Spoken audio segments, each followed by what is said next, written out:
मैं Amreen Khan, Aurangabad updates UCN TV channel में आपका स्वागत। अब डालते हैं एक नजर आज की ताजा खबरों पर। पूसी सावली के सांप्रदायिक दंगे का डॉक्टर गफ्फार कादरी ने किया पत्रकार परिषद में खुलासा। क्षेत्रीय मनोरोग अस्पताल के लिए मानुषकी समूह द्वारा धरने आंदोलन। ऑल इंडिया मजलिस इत्तेहादुल मुस्लिमीन के महाराष्ट्र कार्याध्यक्ष डॉक्टर गफ्फार कादरी इन्होंने पूसी सावली तालुका खटाव जिला सातारा में हुए सांप्रदायिक दंगे की जानकारी आज एक प्रेस कॉन्फ्रेंस में दी।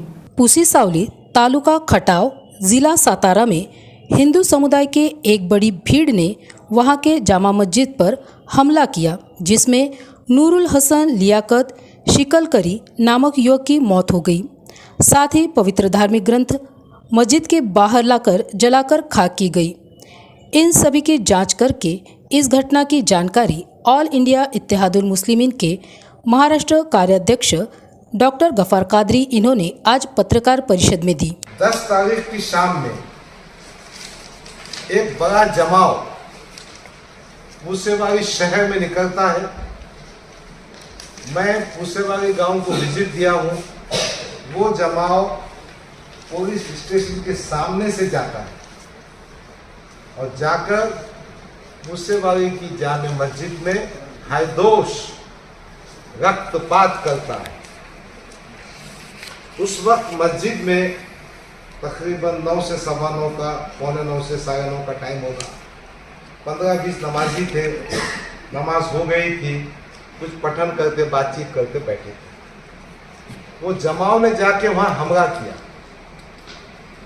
उनके पास रॉड था, चाकू थे, हथियार थे, लाठी थी, काठी थी। फिर उसमें हमारे भाई का 31 साल का इंजीनियर बेटा मार दिया गया और उसकी डेथ मस्जिद में ही हो गई। जब हमने मस्जिद को विजिट की 17 तारीख को, मैंने खून के निशान दीवारों पर देखे, चटाई पर देखे, वजू खाने में देखे। उसके वीडियो शूटिंग मेरे पास मौजूद है।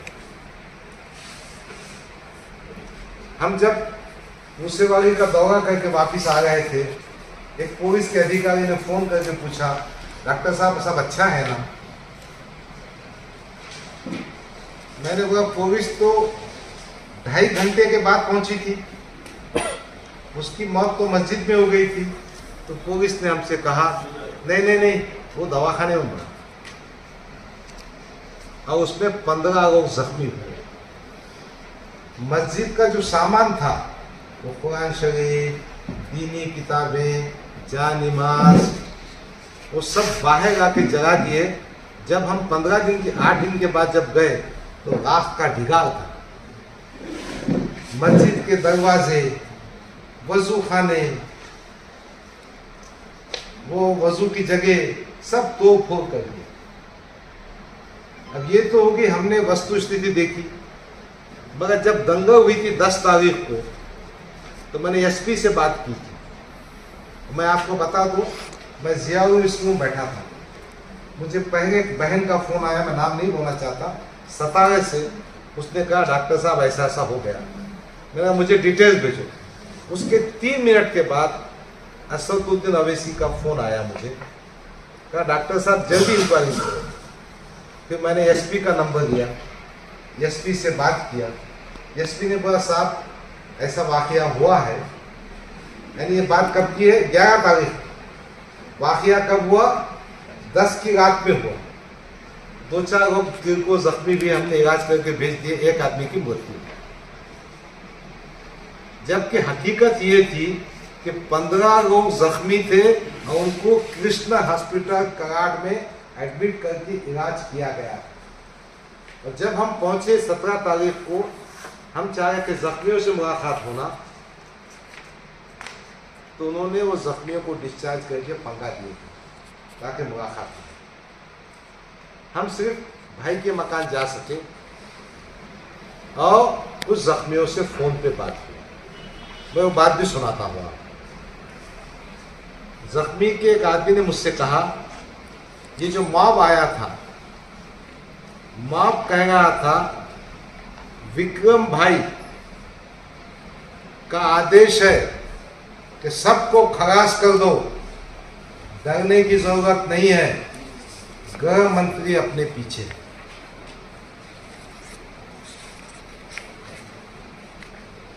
एक जख्मी ने अपनी तकरार में ये बात नोट की है,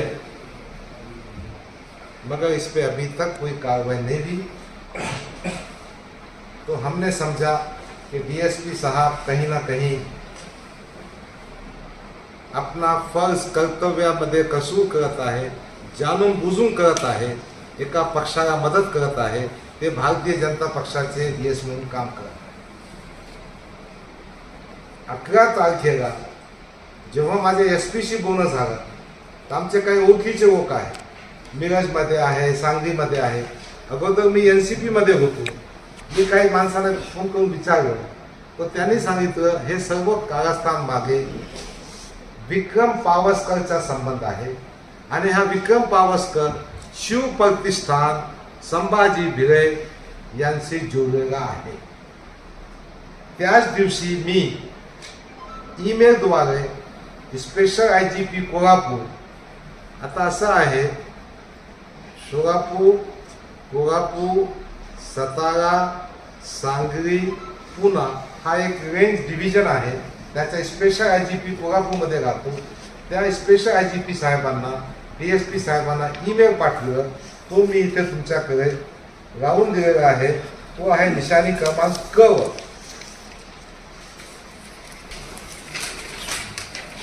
आणि जेव्हा मी वस्तुस्थिती पाहिली तर माझ्या लक्षात आलं आणि मी एकटा नाही गेलो, माझ्याबरोबर आमचे पश्चिम महाराष्ट्राचे अध्यक्ष हकीम मुजावर साहेब होते, फैयाज भाई होते, आमचे विकास एटके होते, असलम भाई होते, अख्तर हाजी होते, अमजद चाचू होते। आम्हाला रस्त्यामध्ये 10 ठिकाणी अडकवण्यात आलं। डीएसपी साहेबांची इच्छा होती की मी त्यांच्याशी अगोदर बोललो पाहिजे। डीएसपी साहेबांची इच्छा अशी होती, त्यांचे नाव आहे शेख समीर, मुस्लिम कार्ड, मैं मुस्लिम ऑफिसर हूं इसलिए मुझे बचाओ। इन्हों जो हराम का पना करे उसमें कैसा बचेंगे। हमारा मानना है कि कोई भी ऑफिसर जब ऑफिसर होता है उसकी कोई जात नहीं होती, उसका। मानुषकी रुग्ण सेवा समूह की ओर से विभागीय आयुक्त कार्यालय संभाजीनगर यहाँ पर क्षेत्रीय मनोरुग्ण अस्पताल को जालना के बजाय संभाजीनगर में स्थापित करने के लिए मुंडन आंदोलन आयोजित करने का निर्णय लिया था, लेकिन प्रशासन ने मुंडन आंदोलन की अनुमति देने से इनकार कर दिया तो धरना दिया गया। मानुषकी समूह की ओर से मनोरुग्णों के लिए संभाजीनगर में अस्पताल बनाने की मांग की जा रही थी। इसी के चलते मुंडन आंदोलन आयोजित करने के निर्णय को प्रशासन ने अनुमति नहीं दी। मानुषकी समूह ने मुंडन आंदोलन रद्द करके विभागीय आयुक्त कार्यालय के सामने धरना दिया। इस समय मानुषकी समूह के मार्गदर्शक मुक्ताराम पाटिल गव्हाणे, सामाजिक सेवक सुमित पंडित, प्रोफेसर शरद सोनोने, पूजा पंडित, प्रोफेसर अनंत कामले, इन्हीं के साथ मानुषकी समूह के सभासद उपस्थित थे। संभाजीनगर शहरामध्ये प्रादेशिक मनोरुग्णालय व्हावं याकरिता आमची मागणी आहे। मंत्रिमंडळाच्या बैठकीमध्ये आम्ही माननीय मुख्यमंत्री साहेबांना निवेदनही दिले होते की शहरात प्रादेशिक मनोरुग्णालय व्हावे याकरिता, परंतु आम्हाला त्याचे कुठलेही उत्तर न मिळाल्याने आम्ही आज मुंडन आंदोलन इथे करत आहोत। आपण बघू शकता की असे जे बांधव आहे हे बघा, त्यांना कपडे नाही आहे घालायला चांगले, त्यांना कपडे आम्ही देतोय आणि त्यांची आंघोळ, दाढी कटिंग, स्वच्छ आंघोळ करून त्यांना माणूस बनवून मुख्य प्रवाहात आणतोय। गेल्या 2013 पासून आम्ही हे काम करतोय, परंतु मनोरुग्ण किती हिंसक होतात आणि शहरामध्ये कसं वातावरण दहशतीचं निर्माण करतात हे आपण याआधी बघितलं आहे। परंतु हे कुठेतरी थांबावं याकरिता आज आम्ही इथे शासनाला मागणी करतोय की साहेब, आम्ही तुम्हाला विनंती करतो, आम्ही आमच्या घरच्यासाठी तुम्हाला घरदार मागत नाही आहे, परंतु रोडवर फिरणाऱ्या मनोरुग्ण बांधवांसाठी आपण शहरात प्रादेशिक मनोरुग्णालय उभारावं अशी आमची मागणी आहे। जर आपण मनोरुग्णालय उभारलं नाही, आम्हाला आता या पत्राचं जर उत्तर मिळालं नाही तर आम्ही आता यानंतर सगळ्यात मोठं आंदोलन सगळ्या जिल्ह्यातले मनोरुग्ण जमा करून एक अनोखं आंदोलन करू. त्यांना न्यायालयासमोर हजर करणं सोपे जाते. आज रोजी पुण्याला आम्हाला मनोरुग्णांना घेऊन जावं लागतं. त्या प्रसंगी माणुसकी समोर अनेक मनोरुग्णांचे हल्लेसुद्धा झालेले आहेत व त्यामुळे आमचं असं मत आहे की एवढी मोठी लोकसंख्या संभाजीनगर शहराला लाभलेली आहे व जालना येथे मनोरुग्णालय घोषित करून ते सोयीचे ठरणार नाही व ते सोयीचे नसल्याकारणाने संभाजीनगरातच प्रादेशिक मनोरुग्णालय व्हावे अशी आमची माणुसकी समूहाची सातत्यानं मागणी आहे आणि ती मागणी पूर्ण झाली पाहिजे. त्यामुळे प्रशासनाचीही सोय होईल आणि जनतेचीही सोय होईल आणि शहरामध्ये एवढ्या मोठी लोकसंख्या आहे त्या एवढ्या मोठ्या लोकसंख्येमध्ये फिरणारा जो काही वर्ग आहे मनोरुग्ण वर्ग ते आजारी आहेत त्यांना आपल्याला माणसात आणायचं आहे. त्यासाठी घाटी रुग्णालयासारखं एक मोठं हॉस्पिटल आसपास असल्यामुळे प्रादेशिक मनोरुग्णालय व घाटीच्या संयुक्त ह्याच्याने त्यांच्यावर एखाद्या वेळेस उपचार करण्याची गंभीर रोगामध्ये उपचार करण्याची जर वेळ आली तर त्यावेळेस त्यांना तिथं हलवणं सोयीचं जाऊ शकतं. म्हणून प्रादेशिक मनोरुग्णालय हे औरंगाबादला होणे खूपच गरजेचं आहे. आम्ही माननीय मुख्यमंत्र्यांना परत एकदा विनंती करतो की त्यांनी प्रादेशिक मनोरुग्णालय छत्रपती संभाजीनगर येथे करावे. गांधी जयंतीच्या दिवशी माणुसकी समूहाच्या वतीनं मुंडन आंदोलन या ठिकाणी आयोजित केलं होतं. परंतु याच्या पाठीमागचं कारण असं आहे की सामूहिक प्रादेशिक मनोरुग्णालय जालनाऐवजी संभाजीनगर छत्रपती संभाजीनगर औरंगाबाद या ठिकाणी ह्या मागणीसाठी या ठिकाणी हे मुंडन आंदोलन या ठिकाणी ठेवलेलं होतं. परंतु पोलिसांच्या पकड्यामुळं आणि त्यांच्यावर आलेल्या दबावामुळे या ठिकाणी मुंडन करण्यास आपल्याला सक्त या ठिकाणी मनाई करण्यात आली होती. परंतु शांततेच्या मार्गानं आपण आपलं निवेदन देण्याचं काम आता या आयुक्त कार्यालयामध्ये संपवलेलं आहे आणि त्यांना रीतसर या ठिकाणी आपण निवेदन दिलेलं आहे. कारण 10 जिल्ह्याला जोडणारा हा छत्रपती संभाजीनगर हा जिल्हा या ठिकाणी येणारे मनोरुग्णांची संख्या भरपूर मोठ्या प्रमाणात आहे अशाही आपण या ठिकाणी साहेबांसमोर वाच्यता करून त्यांना सांगितलेलं आहे. त्याप्रमाणे माणुसकी समूहाची ही पूर्ण टीम या ठिकाणी आंदोलन संपवून साहेबांना निवेदन देऊन रीतसर आपण त्याची मागणी यांच्याकडे केलेली आहे आणि त्यांनी साहेबांनी आपल्याला असं आश्वासन दिलेलं आहे की शासन दरबारी आम्ही हा तुमचा आलेलं निवेदन पाठवू आणि त्याचा पाठपुरावा करू. Secular Republican federation of India सामाजिक संगठना के जिलाध्यक्ष किशोर ससा ने फ्रीग्री को अलाना प्राइवेट लिमिटेड गेवराई इस कंपनी के कामगारों के विविध समस्याओं से जुड़ी अपनी मांगों को लेकर विभागीय आयुक्त कार्यालय के सामने 2 अक्टूबर गांधी जयंती से आमरण अनशन पर बैठे हैं. Frigorifico Allana private limited Gevrai company अपने नए और पुराने कामगारों का हक मारने, पीएफ और अन्य आर्थिक लाभ से उन्हें वंचित रखने का काम कर रही है. कर वसूली के संदर्भ में कंपनी से पूछताछ की जाए. इन्हीं मांगों को लेकर secular Republican federation of India इस सामाजिक संगठन के अध्यक्ष किशोर ससा ने 2 अक्टूबर से विभागीय आयुक्त कार्यालय के सामने आमरण अनशन पर बैठे हैं. आप विभागीय आयुक्त के सामने बैठे तो मांगों को लेकर बैठे, क्या मांग है आप? सर, मैं secular Republican federation of India या सामाजिक संगठन का मैं जिला सचिव हूँ. ये जो आंदोलन के लिए मैं आमरण उपोषण के लिए बैठा हूँ यहाँ पे विभागीय आयुक्त कार्यालय के सामने, ये हमारे गांव के तरफ एक अलाना कंपनी बोल के कंपनी है, फ्रिगोरिफिको अलाना कंपनी पैठन रोड पे. अलाना कंपनी क्या? जो कामगार लोग रहते हैं उनका वो हक मारते हैं, उनका पीएफ का पैसा नहीं देते हैं, उनके हक के पैसे नहीं दे रहे हैं और ग्राम पंचायत लेवल स्थानिक स्वराज्य संस्था का जो टैक्स रहता है वो उसका वो भ्रष्ट भरते नहीं है और कम भरते हैं. हमने उनके साथ में पत्र व्यवहार करने के बाद में उसका भी कुछ उत्तर नहीं आता है और हमारे संगठन के जो वरिष्ठ अधिकारी है हमारे, जैसे कि अशोक भाई गायकवाड़ है हमारे मार्गदर्शक, इन्होंने भी बहुत उसके वास्ते संघर्ष किया है और ये संघर्ष अभी तक चलता रहा है. आगे क्या मांग है आपकी विभाग आयुक्त? अभी हमारे विभागीय आयुक्त से ये मांग है कि जो पहले से जो कामगार थे उनको उन्होंने काम पे लेना है, ये पहली मांगनी रहेगी. और जो काम से निकाले गए हैं उनकी एज बार हुए, कोई गुजर गए हैं, उनके कुटुंब को और उनके परिवार जनों को उनके पीएफ का पैसा, उनके हक का पैसा उनको मिलना चाहिए. ये जो मांगनी रहेंगी हमारी. आपका नाम बोलिए. मेरा नाम किशोर ससा ने सेकुलर रिपब्लिकन फेडरेशन का जिला सचिव। खबरें अभी और भी है, वक्त हो रहा है एक छोटे से ब्रेक का। मिलते हैं ब्रेक के बाद।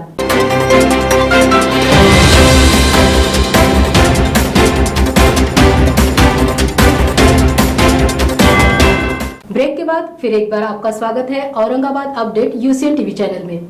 छत्रपति संभाजीनगर के विभागीय आयुक्त कार्यालय के सामने ऑल इंडिया बंजारा टाइगर की तरफ से विविध मांगों को लेकर 3 अक्टूबर से आमरण अनशन शुरू किया गया। VJNT समुदाय के नागरिक न होते हुए भी फर्जी जात प्रमाण पत्र के जरिए सरकारी लाभ लेने वालों के खिलाफ आपराधिक कार्यवाही की जानी चाहिए। साथ ही मूल आरक्षण को बिना बदलाव या दबाव डाले मराठा समाज को आरक्षण दिया जाना चाहिए। इन मांगों को और अन्य मांगों को लेकर ऑल इंडिया बंजारा टाइगर्स की तरफ से छत्रपति संभाजीनगर के विभागीय आयुक्त कार्यालय के सामने आमरण अनशन शुरू किया गया। ऑल इंडिया बंजारा टाइगर्स और राष्ट्रीय बंजारा परिषद की तरफ से समाज के हित के कुछ डिमांड लेके बैठे हैं। उसमें मेन मांग है विमुक्त जाति और भटक्या जमाती के लोगों को वसंतराव नाईक महामंडल से लोन लेने के लिए इनके जो भाग भांडवल मर्यादा है वो 1500 करोड़ रुपया करो, और जो 1 लाख से 15 लाख रुपया लोन देने की जो घोषणा और आश्वासन हमारे इस विभाग के जो मंत्री महोदय श्री सावे साहब, तो वो हम 2022 में जो 73 दिन यहाँ पर विभागीय आयुक्त कार्यालय के सामने हम बेमुदत उपोषण किए थे। उस टाइम पर उपोषण छुड़ाते समय जो आश्वासन दिए थे उसकी आज तक उसकी अमलबजावनी की नहीं। तो ये जो स्टेट गवर्नमेंट है इनके तरफ से जो भेदभाव नीति चालू है, तो इस नीति के खिलाफ में और हमारे जो डिमांड है वो डिमांड पूरी करने के लिए हम आज 10:35 से उपोषण शुरू किए। उसमें से मेन मांग है वसंतराव नाईक महामंडल की भागभांडवल मर्यादा 1500 करोड़ की जाए। वसंतराव नाईक महामंडल के मार्फत जो 1 से 15 लाख के लोन देने की जो प्रक्रिया है वो जल्द से जल्द शुरू करें, और VJNT के कास्ट सर्टिफिकेट निकाल कर, जो VJNT के नहीं है लेकिन वो कास्ट सर्टिफिकेट निकाल के जो फ़ायदा ले रहे गवर्नमेंट से, उनके ऊपर कार्रवाई करने के लिए SIT के मार्फत चौकसी हो, ये डिमांड है। आजाद स्वाभिमानी सेना महाराष्ट्र की ओर से सैयद अजरुद्दीन कादरी 2 अक्टूबर से औरंगाबाद तथा उस्मानाबाद नामांतर के मुद्दे को लेकर विभागीय आयुक्त कार्यालय के सामने आमरण अनशन पर बैठे हैं। औरंगाबाद और उस्मानाबाद का नाम बदलने का मामला बॉम्बे हाईकोर्ट में प्रलंबित है और 15 सितंबर 2023 को महाराष्ट्र राज्य सरकार ने दिए हुए असंवैधानिक अधिसूचना या आदेश को रद्द करने की मांग को लेकर निवेदन आजाद स्वाभिमानी सेना महाराष्ट्र की ओर से विभागीय आयुक्त को दिया गया तथा इस नाम परिवर्तन को लेकर सैयद अजरुद्दीन कादरी 2 अक्टूबर से विभागीय आयुक्त कार्यालय के सामने आमरण अनशन पर बैठे हैं। आज आप विभागीय आयुक्त कार्यालय के सामने बैठे हैं, किन मांगों को लेकर आप बैठे हैं? हम विभागीय आरोग्य विभागीय के कार्यालय सामने हम जो बैठे हैं औरंगाबाद के नाम से, औरंगाबाद उस्मानाबाद के नाम के लिए, ये जो है नाम जो है बहुत पवित्र नाम है और बहुत सालों साल पुराना नाम है, 550 साल पुराना नाम है। आप उसको बदल रहे हैं, किस बिना पे बदल रहे हैं आप? किसको खुश कर रहे हैं आप लोग? नहीं तो अभी मंत्रिमंडल की बैठक में भी मुख्यमंत्री ने घोषणा कर दी, सरकार की तरफ से घोषणा हो चुकी है कि हमने नाम बदल दिया। इस पर आपका क्या कहना है? मेरे को पहले आप ये बताइए, कोर्ट बड़ा है कि ये बड़ी सरकार बड़ी है? कोर्ट बड़ा है कि सरकार बड़ी है? अगर सरकार बड़ी है तो सरकार की मानना चाहिए, फिर कोर्ट को साइड में कर दो, फिर कोर्ट को बंद करना चाहिए। कोर्ट क्यों खोल के बैठे आप लोग? जब आप कोर्ट का नहीं मान रहे, कोर्ट में आया याचिका डाली हुई हम लोगों ने, उसका उल्लंघन कर रहे लोग। हाँ, इससे पहले भी जो है तो बहुत बड़ा आमरण उपोषण का एक आंदोलन हुआ था कलेक्टर ऑफिस के सामने, तो उसका भी कुछ निकला नहीं, आप लोग बीच में से हटकर चले गए। अब वो कुछ कारण की वजह से शायद हट गए थे वो लोग। अब इंशाल्लाह यहाँ पे तो हमारा ऑपरेशन है ना, हम लोग बेमुद्दत है ना हमारा, इंशाल्लाह हम हटेंगे नहीं। हम यहाँ पे हमारी जान क्यों नहीं चल जाएंगे, लेकिन हम नाम को बचा के रखेंगे इंशाल्लाह। जो गवर्नमेंट ऑफिस पे आप लिख दिया गया है, नहीं, उसको हम वापस लेने लगाएंगे। शिंदे सरकार को झुकना पड़ेगा। शिंदे सरकार ने ये माफ़ीनामा देना चाहिए, हमारे से गलती हो गई, हमने किसी एक समुदाय को खुश करने के लिए वो लोगों ने ये हरकत करे। अभी कितने लोग हैं आपके साथ? पूरा औरंगाबाद है, ताल्लुका है, जितने ताल्लुक है गांव है औरंगाबाद ज़िले के जो ताल्लुक है पूरे हमारे साथ में है। आगे का क्या ख़त्म रहने वाला है आपका? ये तो आने वाला वक्त ही बताएगा इंशाल्लाह। 4 तारीख को अभी हमारा रिजल्ट है उसका। ये कोर्ट में अभी निर्णय आना बाकी है, उसके पहले आप अगर उपोषण पर बैठते हैं तो आपको नहीं लगता कि आप जल्दबाजी कर रहे हैं? नहीं, जल्दबाजी नहीं कर रहे हम। कोर्ट को हम बताना चाह रहे कि ये लोगों ने जो हरकत करे कोर्ट को दिख रहा नहीं, कोर्ट को आंखों की पट्टी बंदी हुई है। आज आमचा हा दुसरा दिवस आहे आणि आमची फक्त एवढीच मागणी आहे की औरंगाबाद आणि उस्मानाबाद नामांतर प्रकरण हे सध्या न्यायप्रविष्टात आहे आणि न्यायप्रविष्टात असताना राज्य शासनाने आपल्या मनमानीने असंवैधानिकरित्या आणि बेकायदेशीररित्या 15 सप्टेंबर रोजी जे अधिसूचना अंतिम अधिसूचना म्हणून त्यांनी जे जाहीर केले, तर आमची मागणी आहे की ते त्यांनी रद्द करावी आणि कोर्टाचा निर्णयाचा वाट पाहावी आणि कोर्टाचा जो निर्णय येईल तो निर्णय येईल, पण तोपर्यंत मध्ये असं काही अधिसूचना काढून संभ्रम निर्माण करू नये आणि शहरात एक खालचं वातावरण तयार करू नये। आता जितके गव्हर्नमेंट ऑफिस आहे त्याच्या सगळे व्यवहार लिहून टाकले त्यांनी, संभाजीनगर, त्याच्याबद्दल तुमचं काय म्हणणं? हो ना, तर ते बेकायदेशीररित्या होत आहे ना, सध्या न्यायप्रविष्टात आहे। न्यायालयीन प्रक्रिया पूर्ण होऊ द्यायला पाहिजे होती राज्य शासनाने आणि त्याच्यानंतर ते जे निर्णय येईल ते सर्वांनाच मान्य करावं लागेल। आता मंत्रिमंडळाची बैठक होती तेव्हा मुख्यमंत्र्यांनी घोषणा केली की जिल्हा आणि शहर दोघं संभाजीनगर जिल्हा माझं असं म्हणणं आहे की 30 ऑगस्ट रोजी जी हेअरिंग झाली होती मुंबई उच्च न्यायालयामध्ये, तर त्यावेळेस अभिवक्त्यांकडून एक आलं होतं की आमचं सध्या जिल्हा तालुका पातळीवरील कोणताही निर्णय आम्ही घेण्याच्या पक्षात नाही आहे आणि खूप सारे ऑब्जेक्शन्स कॉल जे जमा झालेले आहेत त्याच्यावर आता कसल्या प्रकारची आमची काही हेअरिंग वगैरे झाली नाही आहे, त्याच्यावर आमची काहीच छाननी वगैरे काही झालेली नाही त्याच्यावर, म्हणून आता आम्ही त्याच्या नाव बदलण्याच्या पक्षात सध्या तर नाही आहे असं त्यांनी सांगितलं होतं।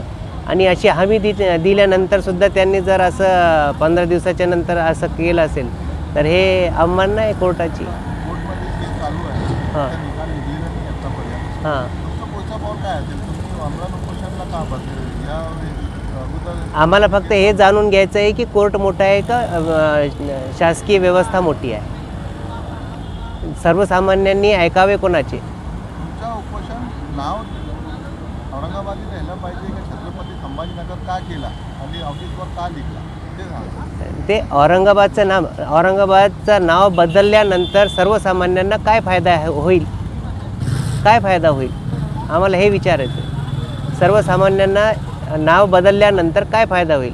जो जसं आहे तसं राहून द्या। लोक खूप परेशान आहेत, कोणी रोजगारमध्ये परेशान आहे, कोणी राहणीबाणीमध्ये परेशान आहे, कोणाला घर नाही, कोणाला दार नाही, कोणाला राशन भेटत नाही, सगळे महागाई वाढली, शिक्षण बरोबर मिळत नाही, याच्यावर जास्त भर द्यायला पाहिजे शासनाने। गंगापुर तालुका में दलित बस्ती के अंतर्गत सरकारी गायरान भूमि की समस्या फर्जी विकलांगता प्रमाण पत्र लगाकर नौकरी हासिल करने की जांच कर 420 के तहत मामला दर्ज किया जाए जैसी अन्य मांगों को लेकर गंगापुर निवासी महिला मंडल पिछले 1 से 1.5 महीने से विभागीय आयुक्त कार्यालय के सामने अनशन पर बैठे हैं। गंगापुर तालुका में शिंगी बस्ती के अंतर्गत सरकारी गायरान भूमि के काम की जांच की जाए। जल जीवन योजना के तहत रांजनगांव पिंपरी में सीमेंट रोड पेवर ब्लॉक हटा दिए गए हैं। जल जीवन पाइपलाइन की कागजी कार्रवाई पुरानी बताकर ग्राम सेवक शिवाजी पवार को निलंबित किया जाए। इन मांगों को लेकर गंगापुर ग्रामस्थ महिला मंडल पिछले 1 से 1.5 महीने से विभागीय आयुक्त कार्यालय के सामने अनशन पर बैठे हैं। 1.5 महीने से हम यहाँ पे बैठे हुए हैं। यहाँ पे मंत्री महोदय आ गए थे, अब्दुल सत्तार साहब आए थे, उनके साथ में कल्याण काले थे, कल्याण संदीप पाम भुमरी साहब थे, बहुत लोग आए यहाँ पे। हमको उन्होंने सलाह दिया कि तुम यहाँ से उठो, तुम्हारी जो मांगनी है, मांगनी क्या है वो मांगनी बताओ हमारे। मांगनी हमारी ऐसी है दलित वस्ती में गंगापुर तालुके में बहुत से लोग आए, दलित समाज है, वो लोगों के जो दलित निधि आता ऊपर से बड़ा निधि आता, वो निधि गैर वापर हो रहा। हमारी मांगनी ऐसी है कि तुम दलित बस्ती में जो काम चालू है वो काम तुम करो। अगर तुम गलत काम कर रहे होंगे तो उसके वास्ते मैं 15 अगस्त के दिन ध्वजारोहण के दिन मैंने आत्मदान का प्रयास किया था। तो ऐसे आंदोलन के हमने मांगने की है कि ये लोगों के ऊपर कार्रवाई करो तुम। अब आगे का कदम क्या है अगर आपकी मांग? आगे का कदम ऐसा है मेरा कि जो अगर तुम कभी कार्रवाई नहीं करते होंगे तो मंत्रालय के सामने मैं जाके आत्मदान करने वाला है। पूसी सावली के सांप्रदायिक दंगे का डॉक्टर गफ्फार कादरी ने किया पत्रकार परिषद में खुलासा। क्षेत्रीय मनोरुग्ण अस्पताल के लिए मानुषकी समूह द्वारा धरने आंदोलन। और इसी के साथ आज की ताजा खबरें यहीं पर समाप्त होती है। कल फिर मिलते हैं। देखते रहिए Aurangabad updates UCN TV channel.